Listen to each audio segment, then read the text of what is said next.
un familier des dynamiques de territoire, un fidèle. On le remercie d'être avec nous. C'est le maire de La Baule-Escoublac et deuxième vice-président du conseil régional du Pays de la Loire qui va vous raconter comment concilier ambition carbone et attractivité du territoire. C'est Franck Louvrier qu'on peut accueillir sur scène.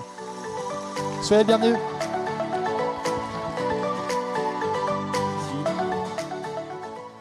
Merci beaucoup. D'abord, deux, trois petites choses. Je ne vais pas vous faire la liste de tout ce que l'on fait en matière d'environnement dans la ville, parce que je pense que ce n'est pas l'objectif de notre rencontre aujourd'hui. Nous, on est face à un phénomène qui est un phénomène, je dirais, extraordinaire. En fin de compte, il y a eu la décentralisation dans les années 80, où l'État organise la déconcentration des services. Et je crois qu'on vit un phénomène extraordinaire aujourd'hui, c'est que c'est les gens qui se déconcentrent eux-mêmes. C'est les gens qui quittent les centres préurbains pour choisir la qualité de vie, même parfois au détriment du niveau de vie. Et ce phénomène-là, c'est un phénomène qui est profond, qui existe dans tout pays. Je dirais que la côte ouest a bien évidemment, et il y avait ma collègue de Brest qui... elle aussi, je dirais, voit cette migration incroyable de gens qui viennent sur nos côtes parce que c'est vrai que la qualité de vie est assez extraordinaire. Et ce qui est un élément majeur, c'est que des villes comme les nôtres, on voit la progression du nombre d'élèves, alors qu'on fermait des écoles il y a encore quelques années. On voit la progression du nombre d'habitants, parce qu'une ville qui se peuple, c'est une ville qui vit. Une ville qui se dépeuple, c'est une ville qui meurt. C'est un principe.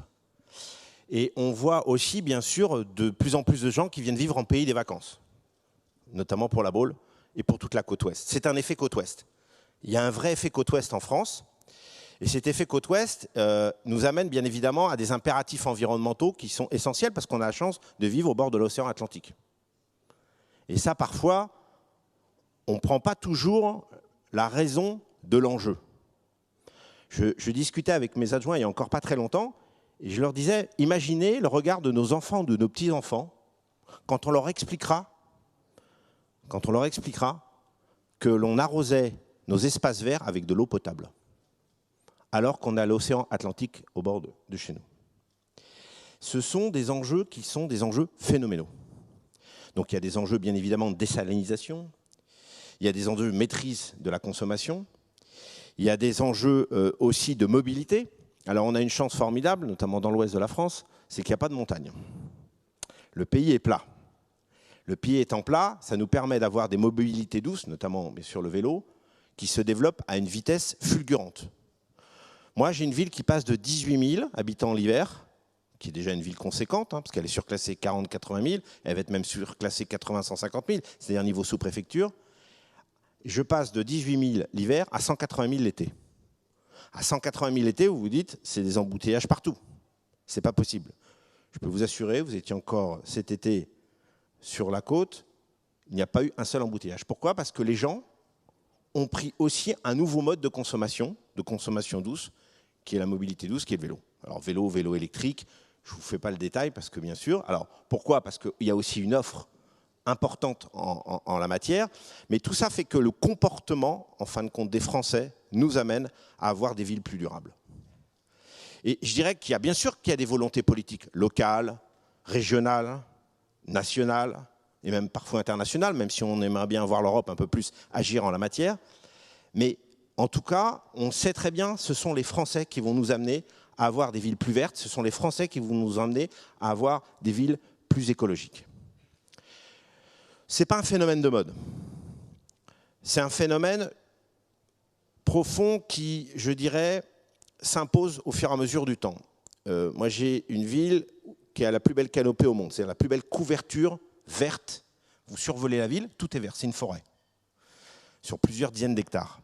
Et donc, de ce fait-là, déjà, mes antéprédécesseurs, et on parlait tout à l'heure, vous parliez de la DATAR, et on peut citer Olivier Guichard, avaient déjà vu les enjeux environnementaux. C'est lui qui a créé les parcs naturels régionaux, c'est lui qui a créé le conservatoire du littoral. Et il avait conçu dans notre ville que la nécessité de cette couverture verte, au-delà de l'impératif pour tenir la dune, je ne rentre pas dans le détail, qui permet avec le système racinaire de tenir la ville, mais au-delà de ça, c'était aussi un outil environnementale indispensable. Et donc de ce fait-là, on continue à avoir ce développement des arbres sur tout le littoral. Pourquoi? Parce que les arbres, c'est d'abord 6 degrés de moins de température. Et on l'a vu cet été, c'est bien précieux. Mais c'est aussi un écosystème indispensable pour vivre dans une ville qui, bien sûr, est au bord de l'océan, mais qui a besoin d'un équilibre. Et de ce fait-là, là on refait toute la promenade de mer, ce qu'on appelle la promenade de mer, ce qui s'appelait auparavant le Remblai, c'est-à-dire qu'en fin de compte, c'est la promenade qui fait 9 km face à la baie de la Baule. C'est un projet de 60 à 70 millions d'euros, ce qui n'est pas rien, c'est sans doute un des plus beaux projets en France. Et ce projet-là va faire qu'on va refaire revenir près d'1 millier d'arbres sur la plage. Parce que l'arbre, au-delà de l'avantage de l'ombrage et de la zone d'ombrage qu'il amène, ça permet aussi de retenir le sable. Le système racinaire retient le sable. Et comme vous savez, comme toutes les baies, le fait qu'il y ait des marées, notamment dans l'ouest, le fait c'est qu'on perd du sable au fur et à mesure du temps. Donc voilà, donc tous ces enjeux-là sont liés. Et on le voit bien, on aura dans nos politiques locales les impératifs de cette maîtrise environnementale.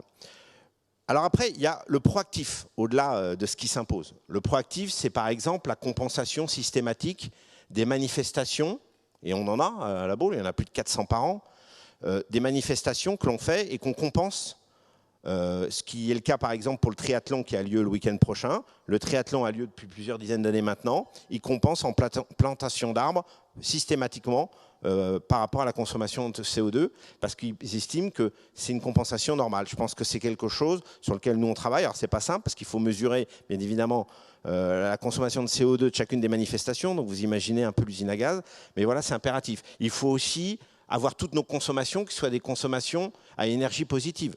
La promenade de mer dont je vous parlais, ça va être éclairé par 700 mètres carrés de panneaux solaires. Et puis, on aura sans doute l'enjeu de la désalinisation que j'évoquais tout à l'heure, où il faudra qu'on pompe, comme on le fait pour la piscine, qu'on pompe de l'eau de mer, qu'on le désalinise et qu'on puisse notamment l'utiliser pour arroser les espaces verts. Pas de l'eau potable, parce que sinon c'est un débat avec l'ARS, j'en ai pour 10 ans, je serais peut-être plus élu à ce moment-là. Mais en tout cas, on a vraiment un enjeu là aussi de consommation d'eau qui est phénoménal et sur lequel il faut qu'on se pose et qu'on travaille et qu'on apporte des solutions. Donc vous voyez, je dirais que dans une ville qui, en fin de compte, a la chance d'accueillir de plus en plus de monde, que ce soit des Franciliens, que ce soit des gens qui habitent Nantes, que ce soit des gens qui habitent Rennes, ou que ce soit des gens qui habitent Angers, le fait est, c'est qu'on a, nous aussi, des impératifs qui sont indispensables pour répondre à ces enjeux environnementaux dans une ville qui a toujours été très sensible à ces enjeux pour la simple et bonne raison, c'est qu'elle ne tient que par deux choses. Elle tient par la frontière qu'elle a créée avec un mur pour éviter que la mer rentre dans la ville, et elle tient par les arbres qui sont plantés, parce que le système racinaire tient la dune. Vous enlevez les arbres, vous enlevez le Remblai, il n'y a plus de ville.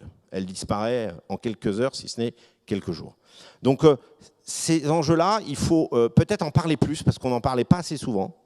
Peut-être qu'il faut aussi imaginer maintenant avec la technologie, sans doute, de nouvelles réponses. Et je pense notamment à tout ce qui est le numérique, qui répond aussi à nos enjeux environnementaux. On a fait ce qui a été osé, on a fait l'année de l'automobile cette année. Alors l'année de l'automobile, vous pourriez dire, mais c'est bizarre pour un maire qui soutient une politique environnementale, mais justement, parce que l'année de l'automobile, c'était parler de l'année de l'automobile d'hier, et la ville est très liée, bien sûr, à l'automobile, étant donné qu'elle est liée au tourisme, mais c'était aussi parler de l'automobile d'aujourd'hui et de demain. On a fait venir la Formule 1 il y a 15 jours, hydrogène, qui rejette de l'eau, qui monte à plus de 300 km/h. Et surtout, on a fait tout un plan de bornes électriques qu'on commence maintenant. Il n'y avait aucune borne électrique sur la ville, ou quasiment pas, il y en avait 2, et qui permettra d'être au-dessus, bien sûr, des normes environnementales et notamment gouvernementales qui nous sont imposées. Donc vous voyez, je pense que c'est vraiment la puissance, la volonté d'une équipe municipale qui fait que votre ville rentre dans le 22e siècle. Et le 22e siècle, il ne se fera pas sans répondre à ces enjeux qui sont des enjeux essentiels pour une ville dans laquelle toute une nouvelle génération vient s'installer. C'est ce qui me fait le bonheur de me réveiller le matin et d'être maire, c'est qu'en fin de compte, je vois ma population grossir d'année en année et surtout, je vois la population rajeunir d'année en année.